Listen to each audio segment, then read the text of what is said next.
these are the most common fat loss questions that I get as a coach. So the first one is, can I turn fat into muscle? The short answer is no. Fat tissue and muscle tissue are completely different forms of tissue. Think of it like this. Your fat cells are like balloons, and the bigger you are, the more body fat you have, the more that balloon is filled. The lower your body fat, the less is going to be in that balloon. And so I think what some people sometimes get confused of is when you lose body fat, your muscles become more visible. And so it gives you the illusion that you are actually building muscle at the same time.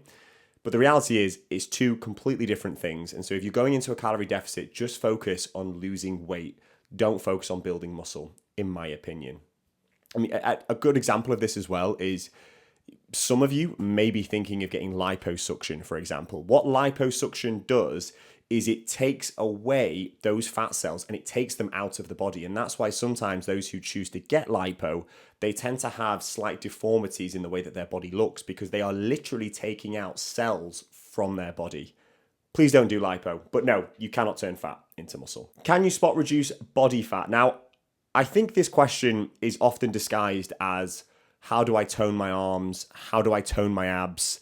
How do I get a bigger chest? Again, leaner chest so it looks bigger. The reality of it is you have no control over where you lose body fat. You just don't. And so I wouldn't lose any sleep on it. All you can do is focus on establishing a calorie deficit and commit to it long term. When you hit a bit of a plateau, take a step back, analyze, maybe drop your calories a bit more and keep going. I've said this frequently to clients, certainly in this past week because we're in that summer period. At the beginning of a fat loss journey, obviously it's dependent on how much body fat you're holding at the beginning. But at the beginning of that journey, you're probably not going to notice too much of a physical change. But 2-3 months in, there's going to be a point in time where things are going to progress quite quickly from a visual perspective. If you think about like how much body fat is going to be on your body, that outside layer is going to slowly get closer and closer to the midline. And so as you can imagine, when you are of a lower body fat, the next few kilos are going to make a notable difference. So trust the process is what I would say. Number 3, the best cardio for fat loss. So again, I think this question is disguised as, is heart rate training going to be of benefit to fat loss? Because you'll go on any gym equipment or cardio equipment in the gym and you'll probably see like a fat loss zone. And that's typically between 40 to 60% of your maximum heart rate. Now, the premise behind that is that you are working the body. If you get into that zone, you're working the body, but you're not working it to too much of an intensity where it needs to use readily available sources like glucose. Instead, after a certain period of time, you'll enter a fat burning zone whereby the body is going to start converting fat stores in order to produce energy because it's less available, but it can provide more energy in the long term. So what am I trying to say?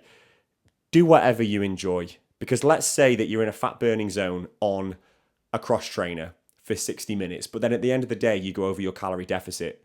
It doesn't matter what you've done on that cross trainer because you've just counterbalanced it by going over your calories. So do what you enjoy, stay in a calorie deficit. So number 4 is the best calorie deficit. So I'm gonna answer this with an analogy.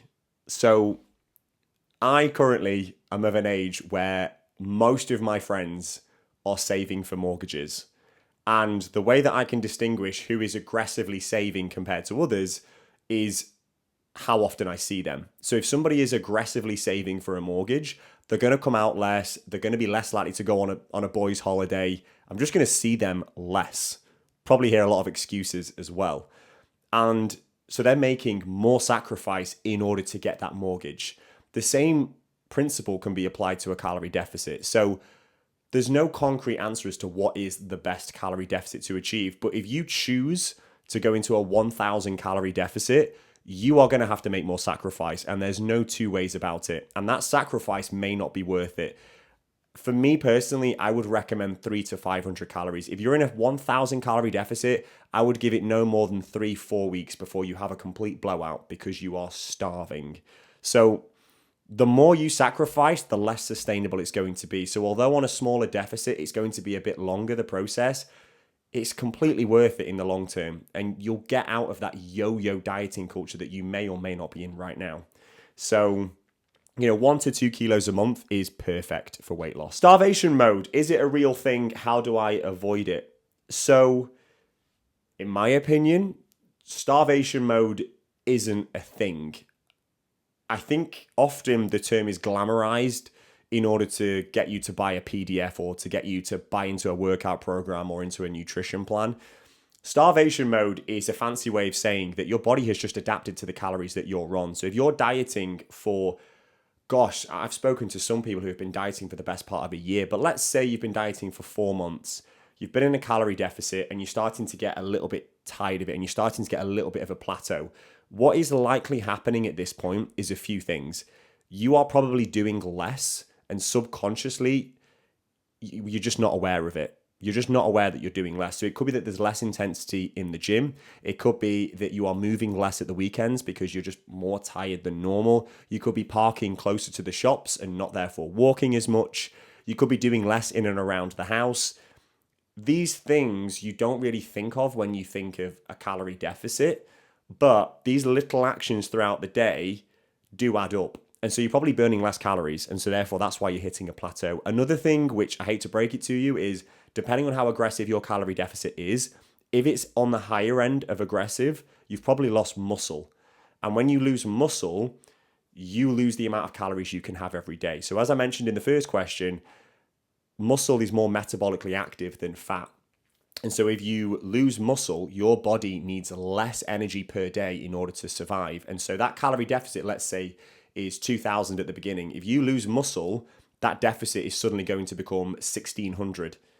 But that's what it is. So maintenance is at 2,000. Maintenance is 2,000 calories when you start, and then maintenance is 1,600 a few months down the line because you've lost muscle mass. So not moving as much, you've lost muscle. You physically weigh less. So, if you've lost over 10 kilos for certain, you could have easily lost 10 to 20% of your body weight in this process. So you're just physically burning less because there is less of you. Or a final reason, you could just be overeating. You might just be tired of counting calories and you're just done with it and you're getting a little bit complacent. So you might be over your calories by 200-300 calories a day instead of actually being in a deficit. Hope that answers your question. Best foods for fat loss. So I think the question here should rather be, what is the best quality of food for fat loss? Because I personally don't do meal plans. I'll never tell a client what to eat. I will simply guide them on the quality of food that they should choose. Because ultimately, if you have a diet of fruit and porridge, yes, you're going to get a certain amount of nutrients from that, but you're completely lacking in fat, you're lacking in protein. And those two nutrients in particular are so important for fat loss because if you deprive yourself of fat, your hormones are going to be depleted to the point where some pretty serious things happen to the body, which is a rabbit hole I will not go down here. And also in terms of protein, you're going to suppress your immune system. You're not going to be able to recover as quickly. So what I would advise my clients is focus on protein, double your body weight in kilos, and whatever that number is, aim for that in grams every day. If you aim for that, the carbs and fats typically fall into place afterwards. If you say, after 5 days of feeling a little bit lethargic and you've not been able to reach your carbohydrate intake, the reality of it is carbohydrate, the macronutrient, is the easiest macronutrient to consume. So if you need a day of just slightly increasing it because you've deprived yourself prior, it's dead easy.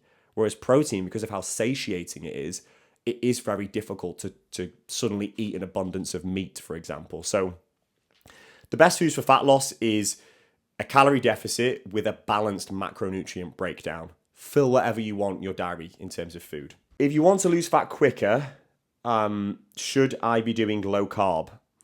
So I feel as if I say so a lot. So low carb, I'm going to use an umbrella approach here. So low carb for me is under the same umbrella as keto and low carb, intermittent fasting. All of these glamorous, snazzy headlines that, again, typically lead you down a garden path of buying a PDF, buying a workout program, investing into a nutrition plan. These are all fancy terms for a calorie deficit. That is literally what you're doing. You're depriving yourself of calories, whether it be by stripping away a food group or stripping away the amount of time you have to eat. So I would not recommend low carb. I don't do it myself. I don't encourage it to any of my clients. I would rather lose fat and lose weight eating carbohydrates than not. I think you have a better quality of life when you have carbohydrates. Keep in mind, fat and carbs equate to the same amount of calories per gram, which is 4 calories. So I'd rather not be eating 3 whole chickens a day and a little bit of broccoli. I would rather be having my porridge in the morning and then a lovely bit of rice in the evening. I wouldn't recommend low carb. Get a calorie deficit, get a balanced macronutrient breakdown. Okay, final question I've got. I'm in a calorie deficit and I'm not losing weight. Help. So a few questions I would ask. I've said so again. How long have you been in the deficit? And depending on that, has anything changed recently? Again, are you getting a bit complacent mentally with your tracking of calories? Because if you are, you're probably overeating ever so slightly. Has your intensity dropped in the gym? How much weight have you lost? Similar to the starvation mode question in terms of the answer I gave for that. There are variables at play that could have made your deficit on day one less. Your calorie deficit now is less than what it was on day one. So you need to adjust your calories accordingly. But let's assume that everything is in place and you feel as if you are doing all the correct things. I personally would reduce your calories by 10 to 15% further, assuming you're not starving at the moment and you've not got an abundance of cravings. Reduce it by 10 to 15%, give it a week or two, and then reassess. But again, a lot of the time in this situation, it's the fact that you're getting tired mentally of the calorie deficit.